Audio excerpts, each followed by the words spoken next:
Yes, yes, yes, yes, yo. Meron po akong i-present na Bible sa inyo. Taglish po siya, ang Bible, Pinoy version. So, wala po akong plano na gawin ang vlog na ito ng mahaba. I just want to present this Bible, what it is, kung ano yung lingwahe. Then, syempre, kasama po rito yung tanong ko. Right after mapanood nyo po ito ng buo, kayo po ay mag-comment sang-ayon ba kayo sa ganitong translation. So, tingnan po natin, no?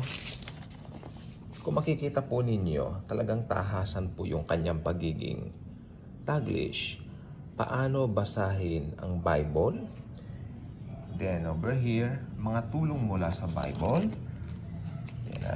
In order for us to understand, let's,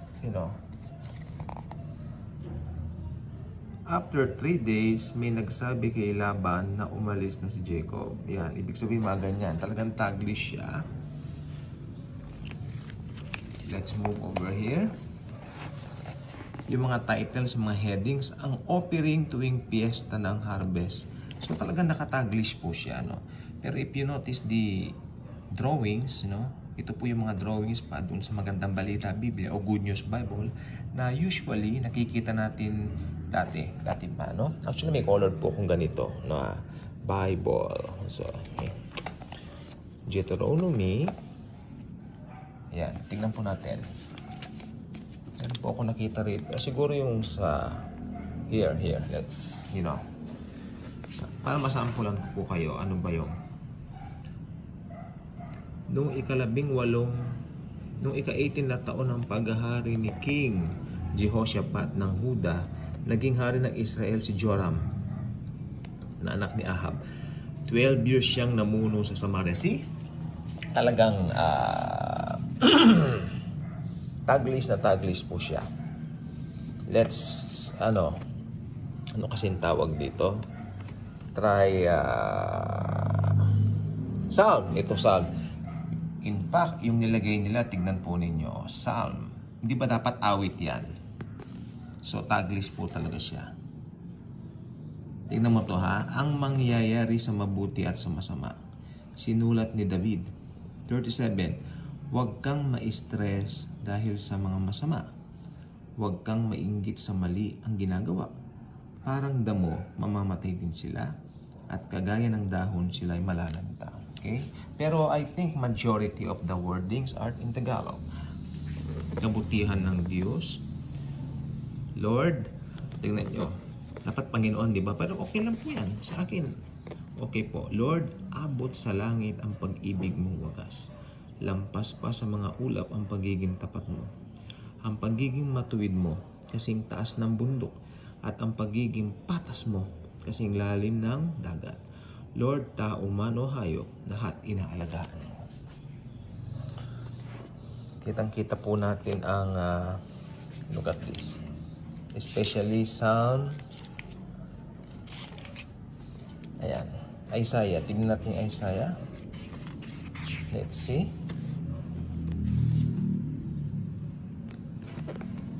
Panahon ng kapayapaan. Pero mawawala na ang dilim sa mga matagal nang naghihirap. Dati nilagay niya sa kahihiyan ang lupain ng Sebulun at lupain ng Naphtali. Sa future, mabibigyan parangal ang mga parehong ito, ang mga parting ito. Ibig sabihin, sumisingit-singit yung English word. Ano po? That's why, sabi nila nung dati pa, bata pa tayo noon, no? Maliit pa kami, may narinig kaming term, ay mga burgis, kanila yung mga mayaman daw, Taglish kung magsalita, kung magbigay ng lengguwahe, no? Tagalog na hinahaluan ng mga Taglish.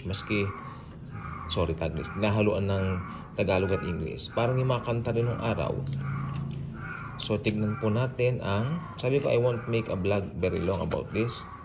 I just want you to, ayan. Sabi din title pa lang ang vision tungkol sa lumilipad na scroll. Tumingala ulit ako tapos nakita ko ang isang lumilipad na scroll. Tinanong ako ng anghel. Anong angel ang sinabi, Anong nakikita mo? Sumagot ako, isang lumilipad na scroll. po na may habang 9 meters at lapad na halos 5 meters. So, it's a combination talaga ng English at Tagalog. Yan, nakalagay New Testament. Ang araw ni Lord na ito ang sinabi ni Lord na makapangyarihan sa lahat. Dumarating na ang araw ng paghuhukom. Sa araw na yun, ang mga mayayabang at mga masama ay mga masasama ay susunugin na sa napakainit na pugon hanggang maging abo na lang sila. Wow.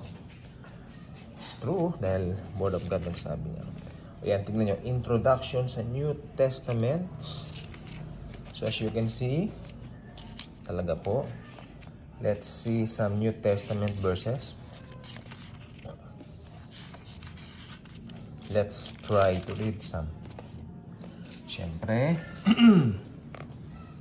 ayan po. Humingi, maghanap at kumatok. Sabi din humingi kayo at bibigyan kayo. Maghanap kayo at makakahanap kayo. Kumatok kayo at magbubuksan kayo. Dahil makakatanggap ang bawat humihingi, makakahanap ang naghahanap, at pagbubuksan at bawat kumakatok. Tagalog lahat Sino ba sa inyo ang magbibigay ng bato pag humihingi ng tinapay ang anak nyo? Meron ba sa inyo magbibigay ng ahas sa anak nyo pag humihingi ng isda? Kung kayo nga ng masasamang marunong, Tagalog naman lahat ito. Diba? Gawin nyo sa iba ang gusto nyong gawin nila sa inyo. Ito ang kahulugan ng law ni Moses at ng teachings ng mga prophets. So, doon lang lumabas doon yung English, no? So, harap pa tayo. Para may bahagi ko lang siya sa inyo. Tulad nito.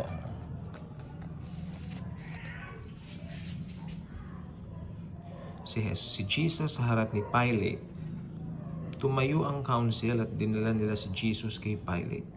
Inakusahan nila si Jesus na huli namin ang taong ito na ginugulo ang mga kababayan namin at sinasabi niyang huwag silang magbayad ng tax sa emperor.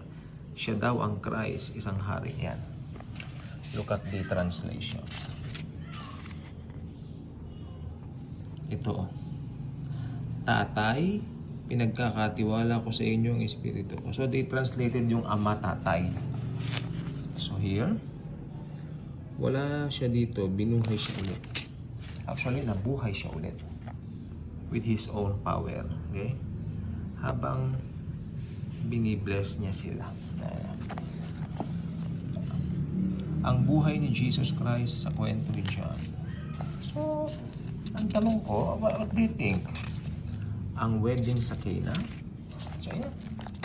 Punta po tayo sa Romans. Romans 8:1 syempre tayo. Dahil wala nang condemnation. Look at that. Buhay sa Espiritu. Kaya nga hindi na pwedeng hatulan ngayon ang mga nakipag-isa na kay Christ Jesus. Kasi ang batas ng Espiritu na nagbibigay sa atin ng buhay dahil sa pakikiisa natin kay Christ Jesus. Ayan. Ang nagpalaya sa akin sa kapangyarihan ng kasalanan at kamatayan. Taglis talaga siya. Pero maganda siya. Okay, so ayan. Tingnan natin yung iba yan. Ang revelation kay John. Bigay ko lang naman yung sample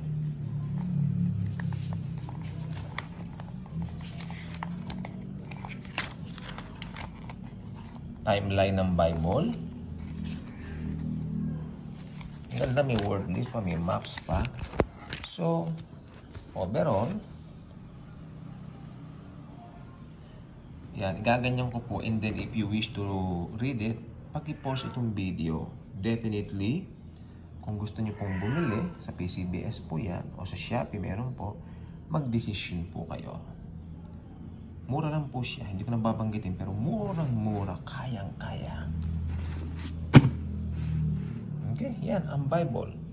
So, ngayon ang tanong natin is this. Ayon po sa napanood po ninyo, sang-ayon po ba kayo na gawing taglish ang Bible? Kaya kung hindi pa kayo nakasubscribe dito, mag-subscribe na, share the video, share the love of Jesus. Ako, sang-ayon po ako kasi ayos lang po. Pero hindi ko po siya ginagamit sa devotion ko. Kasi pag magdi-devotion ako, I'd rather prepare kung Tagalog, kung English. Ito, pero yung magbabasa ako ng Bible, yung bawat tanghali, pagkatapos kumain, nagre-relax, prepare ko po ito. Maganda po. Thank you. Jesus truly loves us all.